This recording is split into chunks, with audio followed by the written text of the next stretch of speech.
नमस्कार दोस्तों, स्वागत है आपका अपने यूट्यूब चैनल सौर्य एकेडमी पे। तो फ्रेंड्स, हमने उत्तराखंड कनिष्ठ की एक स्पेशल क्लास शुरू करी थी, जिसमें हम उत्तराखंड के इतिहास के बारे में पढ़ रहे थे। इसका एक पार्ट हो गया था, आज इसका हम लेकर आए हैं उत्तराखंड का इतिहास भाग 2। देखिए फ्रेंड्स, जैसे हमने बताया, हर्षवर्धन के बाद 3 भागों में टूट जाता है, जिसमें सबसे बड़ा और जो समृद्ध राज्य है वो ब्रह्मपुर है, जिसका उल्लेख विंसांग ने भी किया है ना। देखिए फ्रेंड, आज हम इसमें सबसे पहले पढ़ेंगे पर्वताकार का ब्रह्मपुर राज्य। देखिए फ्रेंड, जो ये ब्रह्मपुर राज्य है, यहाँ पर पौरवों का शासन है, इसलिए इसको पौरव राजवंश भी कहा जाता है। इसकी जानकारी का जो सबसे बड़ा स्रोत है, इनके खुद के ताम्रपत्र हैं, जो तालेश्वर से प्राप्त हुए हैं। तालेश्वर कहाँ है? पिथौरागढ़ के अंदर स्थित है, और इसकी खोज 1915 में हुई थी। और जो ये ताम्रपत्र हैं, ये संस्कृत भाषा में है, और जो इनकी लिपि है, ब्राह्मी लिपि है। तो तालेश्वर ताम्रपत्र किस भाषा में है? तो संस्कृत भाषा में है, ब्राह्मी लिपि में है, और किस वंश की जानकारी देता है? तो ब्रह्मपुर का पौरव राजवंश। देखिए फ्रेंड, जो तालेश्वर ताम्रपत्र है, इसमें उत्तराखंड के लिए पर्वताकार राज्य बोला गया है। ये भी आपको याद रखना है कि उत्तराखंड के लिए पर्वताकार राज्य किस ताम्रपत्र में कहा गया है? तो तालेश्वर ताम्रपत्र में कहा गया है। इसकी भाषा कैसी है? तो संस्कृत है। लिपि कैसी है? ब्राह्मी है। अब हम बात करेंगे, यह जो ताम्रपत्र है, इसमें कितने शासकों का उल्लेख है? तो फ्रेंड, इसमें 5 शासकों का नाम दिया गया है। विष्णुवर्मन है, वृषवर्मन है, अग्निवर्मन है, द्विजवर्मन है और द्युतिवर्मन है। और जो ये तालेश्वर ताम्रपत्र है, ये लिखवाया किसने है? तो ये लिखवाया है द्युतिवर्मन। इस वंश का सबसे शक्तिशाली शासक द्युतिवर्मन को ही माना गया है, जिसने परम बट्टारक महाराजाधिराज की उपाधि भी धारण की थी। तो ये आपको याद रखना है कि तालेश्वर ताम्रपत्र किस शासक से संबंधित है? तो द्युतिवर्मन से संबंधित है। इसमें इन्होंने क्या बताया है कि जो पौरव राजवंश का संस्थापक है, तो वो कौन है? विष्णुवर्मन है। तो ये भी आपको याद रखना है, पौरव राजवंश का संस्थापक विष्णुवर्मन। और तालेश्वर ताम्रपत्र किसने लिखवाया था? द्युतिवर्मन ने लिखवाया था। जो परम बट्टारक महाराजाधिराज की उपाधि है, वो किसकी है? तो द्युतिवर्मन की है, इसलिए इसको सबसे शक्तिशाली शासक भी कहा गया है। देखिए फ्रेंड, अगर इनके सिक्कों की बात करें, तो इनके सिक्कों पर जो भाषा है वो संस्कृत है, और जो लिपि है, ब्राह्मी के साथ साथ कुटिला लिपि भी लिखी गई है। ये भी आपको याद रखना है। देखिए फ्रेंड, जो तालेश्वर ताम्रपत्र है, उसमें पौरव राजवंश के जो पदाधिकारी थे, जो अधिकारी थे, उनका भी विवरण मिलता है, जिसमें कुछ ये दिए गए हैं। सबसे पहला है संधि विग्रहक। संधि विग्रहक क्या होता था? तो विदेश मंत्री होता था। प्रमातार, तो भू सर्वेक्षक, जो जमीन को मापने वाला अधिकारी होता था, वही क्या कहलाता था? प्रमातार, यानी कि भू मापन अधिकारी या फिर भू सर्वेक्षक अधिकारी। जो प्रतिहार होता था, वो महाअंगरक्षक होता था, बॉडीगार्ड जो होता है। जमनपति, तो जमनपति कहलाता था जो पदातिक सेना है, यानी कि पैदल सेना है, उसका जो मुखिया होता था। अगर हम बात करें महासत्रपति, तो महासत्रपति जो उत्सव अधिकारी होता था, होते हैं ना, जब कभी भी राज्य के अंदर उत्सव मनाना हो, तो महासत्रपति जो होता था, इसकी व्यवस्था करता था, है ना, इसकी देखरेख में उत्सव मनाया जाता था। अगला है सुपकारपति, तो ये पंवारों के शासन में भी हुआ है, जो गढ़वाल के अंदर पंवार राजपूत हुए हैं। तो सुपकारपति क्या होता था? प्रधान रसोइया, यानी कि किचन प्रभारी, जिसके अंडर में सारा खाना पीना आएगा, वही क्या था? सुपकारपति। अगला है विषयपति। विषयपति होता था जिले का मुखिया, विषय कहते थे जिले को, और पति यानी कि वहाँ का मुखिया, तो जिले का मुखिया। देव द्रोण्याकृत, तो ये कहते थे मंदिरों का जो संरक्षक होता है, जिसके अंडर में सारे मंदिर आते होंगे, तो वही क्या था? देव द्रोण्याकृत। ये भी आपको याद रखना है। नेक्स्ट है दिवारिकोट। तो दिवारिकोट किसे कहते थे? ये लेखक वर्ग को कहते थे, जो राइटर होते थे वो क्या थे? दिवारिकोट। ये भी आपको याद रखना है। भौगिक, भौगिक होता था कर अधिकारी, जो टैक्स लेने वाला अधिकारी है वो भौगिक था। जबकि भागिक क्या था? तो भूमि कर का अधिकारी। भाग होता था इनके समय, कर होता था, भाग को कहते थे कर। भूमिकर होता था भाग, और भागिक क्या होता था? भूमिकर अधिकारी। और भौगिक क्या होता था? कर अधिकारी। दोनों अलग अलग है, ये आपको याद रखना है, कंफ्यूज नहीं होना है। अगला है दंडवासिक। तो दंडवासिक क्या होता था? न्याय विभाग का प्रमुख होता था। जो दंड देगा वही क्या है? दंडवासिक है। वो कौन देगा? तो न्यायपालिका देगी, तो न्याय विभाग का प्रमुख होगा। दूतक, दूतक यानी कि दूत होता था। केटुक, तो केटुक गुप्तचर होते थे। भौतिक, तो भौतिक क्या होते थे? प्रांत का अधिकारी, यानी कि जो राज्य है ना, प्रांत है, उसका अधिकारी क्या कहलाता था? भौतिक। जबकि भुक्ति क्या था? भुक्ति कहा गया था प्रांत को, भुक्ति। तो भुक्ति से बना है भौतिक, तो प्रांत का अधिकारी हो गया। वटक, तो तालेश्वर ताम्रपत्र में वटक किसके लिए प्रयोग हुआ है? तो जो उद्यान थे, जो गार्डन थे, इनके द्वारा जो उद्यान लगाए गए थे, उन्हीं को कहा गया है वटक। तो ये शब्दावली आपको याद रखनी है। अगर हम इनकी राज्य व्यवस्था की बात करें, इनकी जो अर्थव्यवस्था थी किस पर आधारित थी?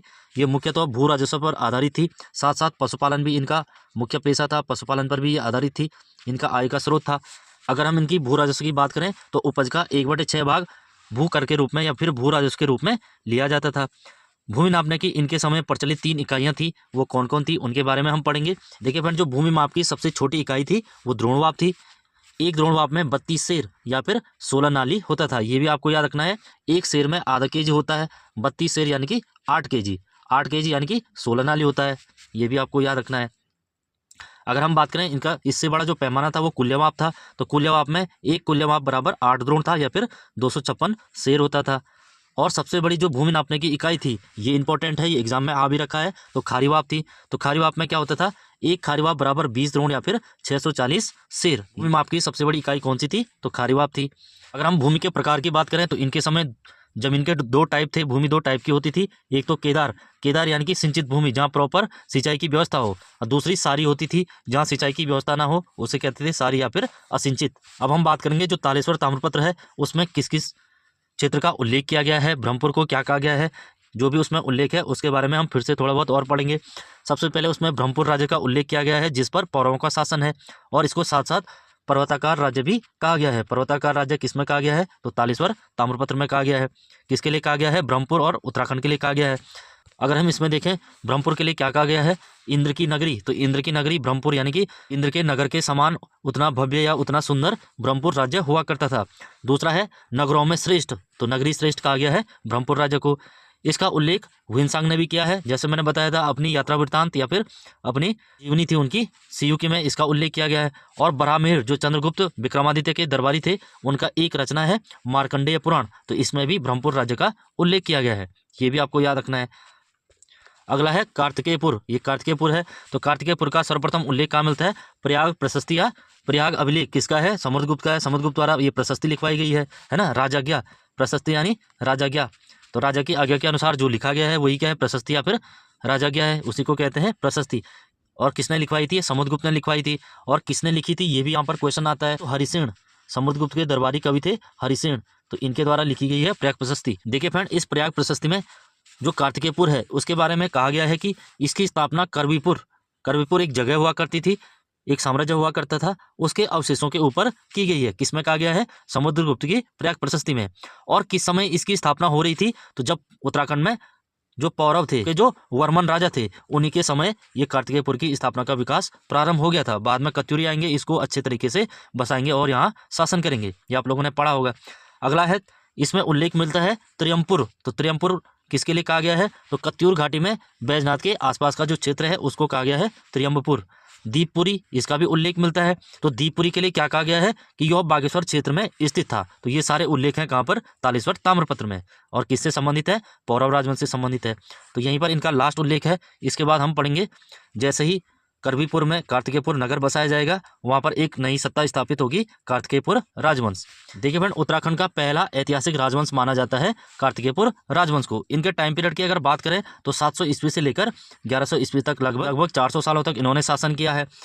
देखिए फ्रेंड, जो कत्यूरी राजवंश है उसका हम दो भागों में अध्ययन करते हैं। एक तो कार्तिकेयपुर शाखा है, कार्तिकेयपुर यानी कि जो जोशीमठ के नज़दीक इनकी राजधानी हुआ करती थी। बाद में जो नरसिंहदेव है वो क्या करता है, राजधानी जोशीमठ से या फिर कार्तिकेयपुर से बैजनाथ जो कत्यूर घाटी है वहाँ स्थापित कर देता है, तो वो वाली शाखा अलग है, तो वो दूसरी शाखा है। अगर हम बात करें जो इनकी पहली शाखा है कार्तिकेयपुर शाखा, इसमें इनके 3 परिवारों ने शासन किया है, और 3 परिवारों में भी 14 शासकों ने यहाँ पर शासन किया है। ये भी आपको याद रखना है कि कार्तिकेयपुर की जो पहली शाखा है या फिर जोशीमठ के अंदर कत्यूरों के प्रथम 3 परिवारों के कितने शासकों ने शासन किया है, तो 14 शासकों ने शासन किया है। देखिए फ्रेंड, कत्यूरों के बारे में अलग अलग विद्वानों के अलग अलग मत हैं। जैसे LD जोशी जो लक्ष्मीदत्त जोशी है वो कहते हैं ये अयोध्या से आए थे, जबकि बद्रीदत्त पांडे कहते हैं ये सूर्यवंशी थे। जैसे एटकिंसन कहते हैं ये कश्मीर के कठोर वंश के थे। इस टाइप से उन्होंने अपनी अपनी राय रखी है।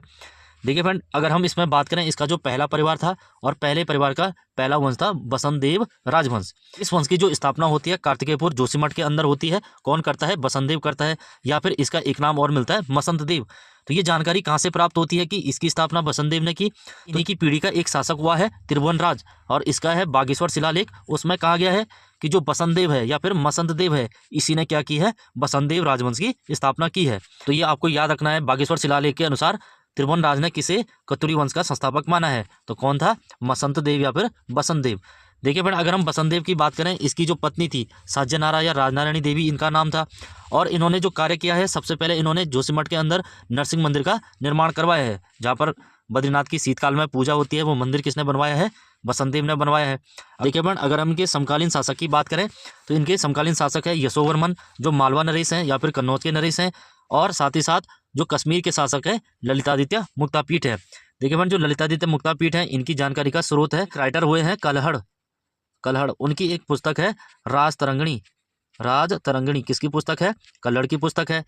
इनमें इन्होंने कहा है कि जो ललितादित्य मुक्तापीठ है वो कहाँ के शासक हैं? कश्मीर के शासक हैं। जब वो उत्तराखंड आक्रमण करते हैं उस समय वहाँ पर शासन कौन है? उस समय वहाँ पर शासक कौन है? बसंतदेव है। और जो मालवा शासक है वो कौन है? केशववर्मन है। तो इसकी जानकारी यहाँ से प्राप्त होती है। राजतरंगिणी किसने लिखी है? कल्हड़ ने लिखी है। इसमें किसकी जानकारी मिलती है? तो कश्मीर के इतिहास की जानकारी मिलती है। ये भी आपको याद रखना है। अगर हम इसकी राजधानी की बात करें तो कार्तिकेयपुर चमोली के अंदर इसकी राजधानी है। देखिए फ्रेंड, कई विद्वान मानते हैं कि इनका जो मूल है ये आए कहाँ से थे? इनका जो मूल है कार्तिकेय मंदिर जो रुद्रप्रयाग में है वहाँ भी हो सकता है।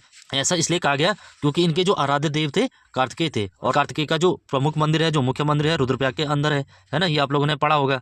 अगर कत्यूरियों की भाषा की बात करें तो राजकीय भाषा इनकी संस्कृत थी और लोक भाषा पाली थी। ये भी आपको याद रखना है कि लोक भाषा पाली यानी कि आम बोलचाल की भाषा पाली थी और जो सरकारी भाषा थी वो संस्कृत थी। देखिए फ्रेंड, इनकी जो प्रमाण है ये कहाँ से मिलते हैं, यानी कि कहाँ से पता चलता है इन शासकों ने यहाँ पर शासन किया है? तो इनके जो अभिलेख प्राप्त होते हैं कहाँ कहाँ से होते हैं? एक तो बागेश्वर से होता है, पांडुकेश्वर से होता है, बैजनाथ से होता है, कंडारा से होता है। तो ये सारे जगह से इनके अभिलेख प्राप्त होते हैं। तो प्रश्न आता है कत्यूरियों के कुल कितने अभिलेख प्राप्त हुए? तो 9 अभिलेख प्राप्त हुए। किस लिपि में प्राप्त हुए? तो कुटिला लिपि में प्राप्त हुए। तो कुटिला लिपि में इनके अभिलेख प्राप्त हुए। जबकि जो पौरव राजवंश के शासक थे उनके सिक्कों पर कुटिला लिपि का भी प्रयोग हुआ है, ये हमने पढ़ा है। इसमें जो अगला शासक आता है खरपड़देव आता है। खरपड़देव जो बसंतदेव है इसकी तीसरी पीढ़ी का शासक था। इसका उल्लेख कहाँ मिलता है? तो बागेश्वर शिलालेख में मिलता है। अगर हम बात करें जो खरपड़देव है इसकी एक उपाधि थी, कौन सी थी? तो परम भट्टारक महाराजाधिराज की उपाधि थी। ऐसी उपाधि लेने वाला पहला कत्यूरी शासक कौन था? तो खरपड़देव ये पहला कत्यूरी शासक था। ये भी आपको याद रखना है। खरपड़देव के बाद इसका पुत्र आता है जो कल्याणराज होता है ना। कल्याणराज किसका पुत्र है? खरपड़देव का पुत्र है। इसकी पत्नी का नाम भी हमें प्राप्त होता है जो लद्दा देवी है। तो लद्दा देवी किसकी पत्नी है? तो कल्याणराज की पत्नी है। उसके बाद जो त्रिभुवनराज है, त्रिभुवनराज का भी उल्लेख मिलता है। कहाँ से मिलता है? जो बागेश्वर शिलालेख। बागेश्वर शिलालेख किसका है? तो त्रिभुवनराज का है। ये सारी चीजें बताता है कि हमसे पहले के जो शासक हैं कौन कौन हुए हैं। तो त्रिभुवनराज, इसकी उपाधि क्या थी? परम भट्टारक महाराजाधिराज और परमेश्वर की उपाधि थी। ऐसी उपाधि धारण करने वाला ये दूसरा शासक था। ये भी आपको याद रखना है। नेक्स्ट है जो त्रिभुवनराज के कार्य थे। कार्यों की बात करें तो बागेश्वर मंदिर के लिए इसने भूमिदान दी थी और किरातों के साथ इसने संधि भी की थी। ये आप लोगों ने पढ़ा होगा। इसके समकालीन शासक की बात करें तो बंगाल के अंदर एक वंश होता है पाल वंश। तो पाल वंश के जो शासक हैं धर्मपाल हैं। देखिए फ्रेंड, जो धर्मपाल है उसके द्वारा गढ़वाल आक्रमण की जानकारी भी मिलती है। वो अपने नालंदा अभिलेख में गढ़वाल आक्रमण की जानकारी देता है, यानी कि उत्तराखंड पर आक्रमण करने वाला पाल नरेश कौन सा था? धर्मपाल। अगला आता है निम्बर राजवंश। इसका जो दूसरा परिवार है, यहाँ तक तो थे इसके पहले परिवार, अब इसके दूसरे परिवार के बारे में बात करेंगे। तो उसका संस्थापक है निम्बर, जो अपने नाम से निम्बर राजवंश की स्थापना करता है। ये किस देवी का उपासक था? तो भगवती नंदा देवी का ये उपासक था और इसकी पत्नी का नाम हमें मिलता है नासु देवी। देखिए फ्रेंड, अगला शासक हुआ है ईष्टगण देव। देखिए फ्रेंड, जो ये ईष्टगण देव है ये पहला कत्यूरी शासक है जिसने संपूर्ण उत्तराखंड को एक सूत्र में बांधने का प्रयास, और साथ ही साथ इसके समय जो शंकराचार्य हैं वो भी उत्तराखंड आते हैं। कहाँ से आते हैं? केरल के कलाड़ी से आते हैं। जोशीमठ के अंदर पूर्णागिरी पीठ की स्थापना करते हैं। अगला है, अगर हम ईष्टगण के कार्य देखें तो जागेश्वर में इसने नवदुर्गा, महिषमर्दिनी, लकुलिस और जो नटराज मंदिर है इनका निर्माण करवाया था। और जागेश्वर मंदिर कहाँ है? अल्मोड़ा में स्थित है। तो ये भी आपको याद रखना है। नटराज मंदिर, लकुलिस मंदिर और महिषमर्दिनी मंदिर कहाँ पर स्थित है? जागेश्वर में स्थित है। और जागेश्वर अल्मोड़ा में स्थित है। अगला है ललित सूरदेव। ये सबसे प्रतापी शासक होते हैं कत्यूरी राजवंश के। इनके बारे में बहुत सारे क्वेश्चन बनते हैं। तो इसमें जो पहला पॉइंट है से ताम्रपत्र इनके प्राप्त हुए हैं। जो ये ताम्रपत्र हैं इनके शासन के 21वें और 22वें वर्ष के थे। जब इनके शासन का 21वां और 22वां साल चल रहा था उस समय इन्होंने 2 ताम्रपत्र लिखवाए हैं। वो कहाँ से प्राप्त हुए हैं? तो पांडुकेश्वर से प्राप्त हुए हैं। इनकी उपाधि की बात करें तो इन ताम्रपत्रों में इनकी उपाधि कलि कलंक पंख में मग्न धरती के उद्धार के लिए भावतार बताया गया है। किसको? ललित सूरदेव को बताया गया है। किस में बताया गया है? तो पांडुकेश्वर ताम्रपत्र में बताया गया है। और साथ ही साथ इनके साम्राज्य की प्रशंसा की गई है पांडुकेश्वर ताम्रपत्र में। क्या कहकर की गई है? तो अष्टादश प्रकृति, यानी कि प्रकृति के 18 तत्वों में से एक तत्व कौन है? ललित सूरदेव है। किसके लिए? धरती के उद्धार के लिए। तो ये आपको याद रखना है। अष्टादश प्रकृति कहकर किसके साम्राज्य की प्रशंसा की गई है? ललित सूरदेव के साम्राज्य की प्रशंसा की गई है। कौन से ताम्रपत्र में की गई है? तो पांडुकेश्वर में की गई है। अगला है, इनका पुत्र होता है भूदेव। ये शासन करता है। देखिए फ्रेंड, अगर भूदेव की राजधानी की बात करें तो पहली राजधानी इसकी कार्तिकेयपुर थी, जहाँ पर इसके जो पूर्वज थे उनकी राजधानी हुआ करती थी। दूसरी है गरुड़ घाटी, बागेश्वर में इसने राजधानी बनाई है। तो पहला कत्यूरी शासक जिसने 2 राजधानियां बनाई हैं तो वो कौन है? भूदेव है। एक तो कार्तिकेयपुर में, दूसरा गरुड़ घाटी बागेश्वर में। देखिए फ्रेंड, अगर इसके कार्य की बात करें तो बागेश्वर जो शिलालेख है इसने भी उत्कीर्ण करवाया है। इससे पहले त्रिभुवनराज का भी मिला है। तो बागेश्वर शिलालेख किसने उत्कीर्ण करवाया है? भूदेव ने करवाया है। साथ ही साथ जो बैजनाथ मंदिर का निर्माण ये भी करवाया है किसने? भूदेव ने करवाया है। ये आपको याद रखना है। अगला है इनका तीसरा परिवार सलोड़ादित्य राजवंश। देखिए फ्रेंड, जो तीसरा परिवार है उसकी संस्थापक कौन है? सलोड़ादित्य है, जो अपने नाम से सलोड़ादित्य राजवंश की स्थापना करते हैं। तो हम सलोड़ादित्य की बात करें तो इसके बारे में उल्लेख मिलता है कि भुवनादित्य की भांति स्वभुजा से राज प्राप्त करने वाला शासक कौन है? तो वो सलोड़ादित्य है। यानी कि जो भुवनादित्य हुए हैं उन्हीं की भांति स्वभुजा यानी कि अपनी ताकत से, अपनी भुजाओं की ताकत से राज प्राप्त करने वाला शासक किसे कहा गया है? सलोड़ादित्य को कहा गया है। ये भी आपको याद रखना है। देखिए फ्रेंड, इसका जो पुत्र है वो पद्मदेव होता है। देखिए फ्रेंड, इनके बाद जो शासक बनते हैं इच्छटदेव बनते हैं। इच्छटदेव की जो रानी है उनका नाम मिलता है सिंधु देवी। पद्मदेव के ताम्रपत्र के अनुसार ये सिंधु देवी कौन है? इच्छटदेव की पत्नी है। और साथ ही साथ जो इच्छटदेव हैं इसको कैसा शासक कहा गया है? तो ब्राह्मण भक्त शासक कहा गया है। पद्मदेव के ताम्रपत्र के अनुसार पहला कत्यूरी शासक जिसे ब्राह्मण भक्त बताया गया है तो वो कौन है? इच्छटदेव है। इनकी पत्नी का नाम क्या था? तो सिंधु देवी था। नेक्स्ट है देशरदेव। देखिए फ्रेंड, जो इच्छटदेव हैं इनके उत्तराधिकारी के रूप में देशरदेव गद्दी संभालते हैं। इनको एक उपाधि दी गई है, दीन दुखियों का रक्षक एवं स्वर्णदाता। तो आपको याद रखना है किस कत्यूरी शासक को दीन दुखियों का रक्षक एवं स्वर्णदाता कहा गया है? तो देशरदेव को कहा गया है, जो किसका पुत्र था? इच्छटदेव का पुत्र था। अगर इसके उत्तराधिकारी के बारे में बात करें तो पद्मदेव इसका पुत्र, इसका उत्तराधिकारी होता है। देखिए फ्रेंड, इसके बाद पद्मदेव गद्दी पर बैठता है। जैसे ये गद्दी पर बैठेगा इसकी एक उपाधि थी परम महेश्वर ब्राह्मण भक्त, जबकि इच्छटदेव की उपाधि क्या थी? ब्राह्मण भक्त थी। इसके लिए क्या कहा गया है? सूर्य के समान प्रकाशवान, कर्ण, दधीची एवं चंद्रगुप्त से भी अधिक दानी कहा गया है। किसके लिए कहा गया है? पद्मदेव के लिए कहा गया है। और अगर हम बात करें ये किस ताम्रपत्र में कहा गया है या फिर किसने इसको कहा है, तो सुभिक्ष राजदेव का जो ताम्रपत्र है उसके अनुसार ये सब उपाधियां पद्मदेव की हैं। अगर हम इसके कार्य की बात करें तो जो बद्रीनाथ मंदिर है उसके लिए भूमिदान दी थी किसने? पद्मदेव ने दी थी। ये देखिए फ्रेंड, इसमें दो शासक हैं जिनको याद रखना जरूरी है। एक तो है देशरदेव जिनको क्या कहा गया है? दीन दुखियों का रक्षक और स्वर्णदाता कहा गया है, जबकि पद्मदेव उनके उत्तराधिकारी थे। इनको कौन सी उपाधि दी गई है? एक तो परम महेश्वर ब्राह्मण भक्त, दूसरा सूर्य के समान प्रकाशवान और तीसरा कर्ण, दधीची एवं चंद्रगुप्त से भी अधिक दानवीर बताया गया है। और इनके द्वारा बद्रीनाथ मंदिर को भूमिदान दी गई है। नेक्स्ट है सुभिक्ष राजदेव। देखिए फ्रेंड, सुभिक्ष राजदेव के बारे में बात करें तो ये ऐसा शासक था जो शास्त्रों के अनुसार अपना शासन चलाता था। और इसकी जो उपाधि थी परम ब्राह्मण और परम वैष्णव की उपाधि इसने धारण की थी। साथ ही साथ जो कार्तिकेयपुर का अंतिम नरेश था वो भी कौन था? सुभिक्ष राजदेव था। ये आपको याद रखना है। इसकी राजधानी कहाँ थी? सुभिक्षपुर, जो कार्तिकेयपुर के नजदीक थी। देखिए फ्रेंड, जो कार्तिकेयपुर राजधानी का अंतिम कार्तिकेयपुर नरेश है, इसका अर्थ है कि जब तक राजधानी कहाँ है? कार्तिकेयपुर यानी कि जोशीमठ के अंदर है, तो उसका अंतिम शासक कौन है? सुभिक्ष राजदेव है। ये आपको याद रखना है, क्योंकि इसके बाद इसका एक वंशज है नरसिंहदेव, वो राजधानी जोशीमठ से या फिर कार्तिकेयपुर से ट्रांसफर करता है बैजनाथ की कत्यूर घाटी में। तो वहां से ये अलग अलग भागों में टूट जाते हैं। कार्तिकेयपुर राजधानी का अंतिम कार्तिकेयपुर नरेश कौन था? तो वो सुभिक्ष राजदेव था, जिसकी राजधानी सुभिक्षपुर थी। और सुभिक्षपुर जो शहर था या नगर था, कहाँ पर था? ये भी कार्तिकेयपुर के अंदर ही था। ये आपको याद रखना है। देखिए फ्रेंड, यहाँ तक हमने पढ़ा है जो राजधानी थी वो कार्तिकेयपुर यानी कि जोशीमठ के अंदर थी। अब इनका एक वंशज होता है नरसिंहदेव। नरसिंहदेव कत्यूरी ये क्या करता है? राजधानी जोशीमठ से बैजनाथ की कत्यूर घाटी यहाँ स्थापित कर देता है और बाद में शासन चलता है बैजनाथ के अंदर से। इसी कत्यूर घाटी के कारण जो एटकिंसन इतिहासकार हुए हैं इन कार्तिकेयपुर राजवंश के शासकों को कत्यूरी शब्द देते हैं। तो प्रश्न आता है कत्यूरी शब्द कार्तिकेयपुर राजवंश के लिए किसने दिया है? तो एटकिंसन ने ये कत्यूरी शब्द का प्रयोग किया है। ये भी आपको याद रखना है। तो फ्रेंड्स, इस क्लास को यहीं पर समाप्त करते हैं। जिन्होंने अभी तक सब्सक्राइब नहीं किया है वो कर लीजिए। टेलीग्राम चैनल से जुड़कर इसकी PDF डाउनलोड कर सकते हैं। साथ ही साथ अपने नोट्स रिवीजन करते रहिए और इस क्लास को हम कंटिन्यू रखेंगे। इसके बाद हम कत्यूरियों की जो शब्दावली है उनके बारे में पढ़ेंगे, चंदों के बारे में पढ़ेंगे और पंवारों के बारे में पढ़ेंगे। उसके बाद जो अगली क्लास होगी गोरखा और अंग्रेज, उनको एक में निपटा दिया जाएगा। और उसके बाद जो संस्कृति है उससे संबंधित चैप्टर लाया जाएगा। तो चलिए फ्रेंड, मिलते हैं अगली क्लास में। तब तक लाइक, शेयर, कमेंट जो भी करना है कर लीजिए।